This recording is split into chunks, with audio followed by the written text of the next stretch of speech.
मैं कह रहा हूं, आपने दीपक के ऊपर ऑलरेडी, आपने दीपक जी के ऊपर जिनके बारे में विचार होगा हम लोग भी करेंगे। मृत्युंजय जी आ रहा हूं, ऑडियो कनेक्ट हो गया आपका। दीपक चौरसिया जवाब दे रहे हैं। अनुराग जी प्लीज, उनके ऊपर सवाल था इसलिए दीपक जी के ऊपर टिप्पणी की गई, इसलिए वो जवाब दे रहे हैं। काउंटर दीपक चौरसिया, रत्नाकर त्रिपाठी। मैं सिर्फ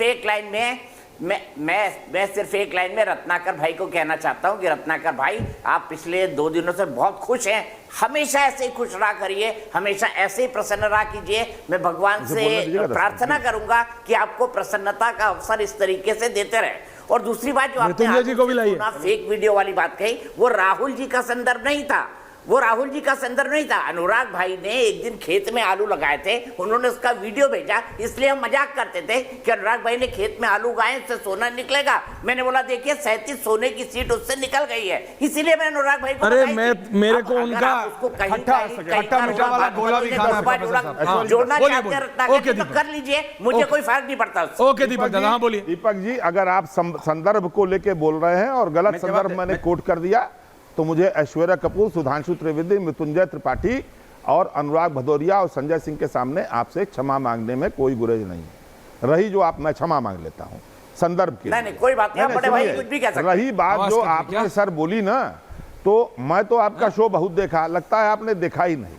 ऐश्वर्या कपूर मुझसे बहुत चिढ़ते हैं, लेकिन मुझसे पूछ लीजिए कि मैं जिंदगी भर मुस्कुराता ही रहा हूं। अभी एक दिन पहले मैंने सुधांशु त्रिवेदी ने कहा कि 60 घंटे की आपके ऊपर मुस्कुराहट है, तो मैंने कहा सुधांशु जी आके देख लीजिएगा, जिस दिन मरता रहूंगा ना उस दिन में मुस्कुराहट रहेगी। और चूंकि भगवान के यहाँ जाना होगा इसलिए सादे मुंह नहीं जाऊंगा, पान खा के जाऊंगा, ताकि भगवान ये न कहे सादे मुंह कहां से चले आए। मृत्युंजय तिवारी अभी तक बोले नहीं है। आरजेडी मृत्युंजय तिवारी, मृत्युंजय जी उसके बाद अनुराग जी आ रहा हूं सीधा आपके पास। बोलिए मृत्युंजय जी, बोलिए। जी नहीं, देखिए अब तो सरकार देख ही रहा हूं बनने जा रही है। हम माननीय सुधांशु त्रिवेदी जी को इसके लिए बधाई देते हैं, लेकिन ये सरकार की नैया डगमगाती हुई दिखेगी और ये नैया मझधार में डूबेगी, इसकी भी गारंटी है। क्योंकि जिन लोगों के साथ ये सरकार बनाने जा रहे हैं उनकी गारंटी सब लोगों ने देखा है। समय समय पर जब जरूरत पड़ती है तो खिड़की, दरवाजा, वेंटिलेटर सब टूट जाता है और समय परिस्थितियों के अनुसार नए गठबंधन में शामिल होते हैं। तो हमें पूरा यकीन और विश्वास है कि जनता ने जनादेश दिया आदरणीय प्रधानमंत्री मोदी जी के खिलाफ। आदरणीय प्रधानमंत्री जी जब बनारस में उनका फासला 5 लाख से 1.5 लाख पर आ गया जीते, तो शुरुआती दौर में तो वो पीछे ही चल रहे थे, लेकिन फिर भी वो सरकार बना रहे हैं। हमें मुख्य विपक्ष के रूप में इंडिया गठबंधन मजबूती के साथ जनता ने ताकत दिया है और लोकतंत्र तभी मजबूत होगा और सरकारें तभी काम करेंगी जब विपक्ष मजबूत होगा। तो इस बात को लेकर मजबूत रहिए, खुशी महसूस कर रही है कि अब विपक्ष मजबूत है।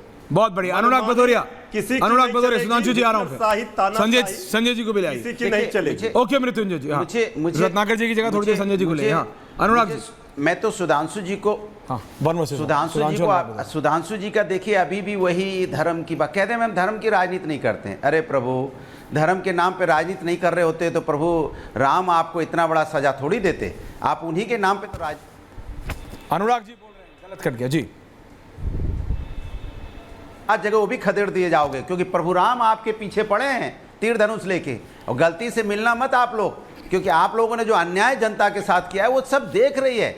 आपने कितने कमजोर लोगों के साथ अन्याय किया, कभी आपने सोचा कि इसके बारे में आपने चिंतन किया? अभी भी आप वही बातें कर रहे हैं, धर्म के नाम की राजनीति अभी भी छेड़ना चाहते हैं। मैं आपको बता रहा हूं कि इस देश के अंदर में विकास की राजनीति कीजिए, लोगों की परेशानियों पे बात कीजिए, महंगाई, बेरोजगारी, किसान, महिला समस्या पे बात कीजिए, इतिहास पे बात करना छोड़ दीजिए। आप दूसरों पे दूसरों के सहारे अपनी कमजोरी मत छिपाइए। आप जनता के सामने आइए, कहिए मुझसे गलती हुई है, मैं नहीं कुछ कर पाया, नहीं मदद कर पाया, आगे कुछ हो सकता है वो हम नहीं कर पाएंगे क्योंकि मेरी फितरत में नहीं है, आदत में नहीं है, हम आपकी मदद नहीं कर पाएंगे। तो आने वाले दिनों में सुधांशु जी, रही बची सीटें जो है ना बड़ी मुश्किल से जीते हैं आप, आपको याद दिला दें, लखनऊ मात्र आप 75 हजार से जीते हैं, जहां 3.5 लाख से जीतते थे, बची गए।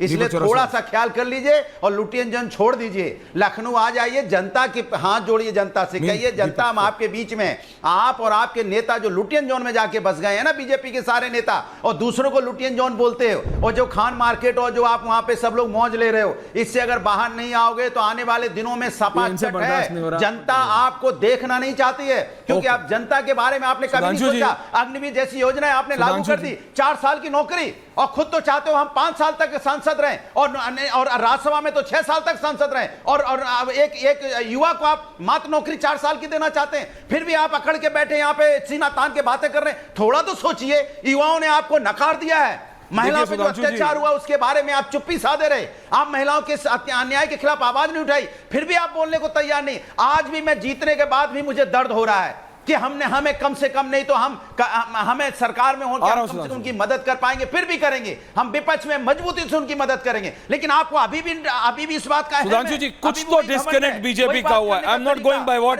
अनुराग भदौरिया इज सेइंग।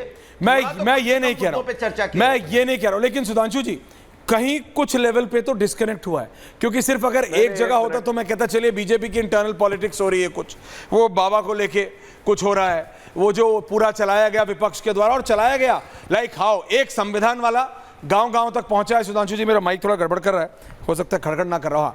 एक तो ये संविधान वाला कि संविधान बदल देंगे, ये पूरा गांव तक पहुंचाया गया विपक्ष द्वारा। दूसरा, बाबा को बदल देंगे, बाबा पॉपुलर आदमी है यूपी में, ये पहुंचा वहां तक। और उसके बाद लेकिन बंगाल में क्या हुआ? बंगाल में तो बाबा नहीं, महाराष्ट्र में ये जो वॉशिंग मशीन वाला पॉइंट जो आज अनुराग भदौरिया नहीं उठा रहे हैं, रत्नाकर नहीं उठा रहे हैं, ये संजय मिश्रा नहीं उठा रहे हैं, दीपक दादा, ये एक रियल इशू है कि सुधांशु जी मैंने आपसे पूछा था कि आप अशोक चव्हाण साहब को भी ले आएंगे, 24 घंटे बाद प्रधानमंत्री के बोलने के आप अजीत पवार को भी ले आएंगे, ये सब बीजेपी के लिए डेट्रीमेंटल होगा। Sudhanshu ji, you are a party with a difference. Anurag Bhadauria ji से कहना चाहूंगा उनकी बातों को अब बिल्कुल आज की बात करते हैं। अनुराग भदौरिया जी, वो मैंने सिर्फ इसलिए याद दिलाया था कि इतने सालों से कांग्रेस को 240 नहीं मिली है। अब आज की बात करते हैं। आपको याद नहीं है, आप जिस विधानसभा से चुनाव लड़े थे वहां से अकेले हमारी लीड 73,000 की है, और बाई इलेक्शन में हमारा कैंडिडेट 52,000 से जीता है। पता नहीं कहां आप कहने लगते हैं 60-65,000 से कुछ जीते हैं। और दूसरी बात, चलिए अब चुनाव की आचार संहिता खत्म हो गई है, केंद्र में हमारी सरकार है, राज्य में तो आपकी है ना, करवाइए जातिगत सर्वे जो कर्नाटक में हो चुका है जारी करवाइए, हिमाचल में करवाइए, पंजाब में एमएसपी को कानूनी गैर कानूनी करवाइए, और जो आपने कहा था खटाखट दिलवाइए, पंजाब में दिलवाइए, तेलंगाना में दिलवाइए, हिमाचल में दिलवाइए ना खटाखट, सरकार तो वहां भी है, कर्नाटक में दिलवाइए खटाखट, आप क्या बंगाल में दिलवाइए खटाखट, क्या करेंगे? फटाफट खाली सरकार बनाएंगे। अब आज की बात कर रहा हूं, और इंडी गठबंधन के प्रवक्ता के रूप में बता के जाइए कि आपकी कितनी राज्य सरकारें जातिगत सर्वे भी कराने जा रही हैं, एमएसपी को गैर कानूनी करने जा रही है, और खटाखट देने जा रही है। अब बता के जाइए।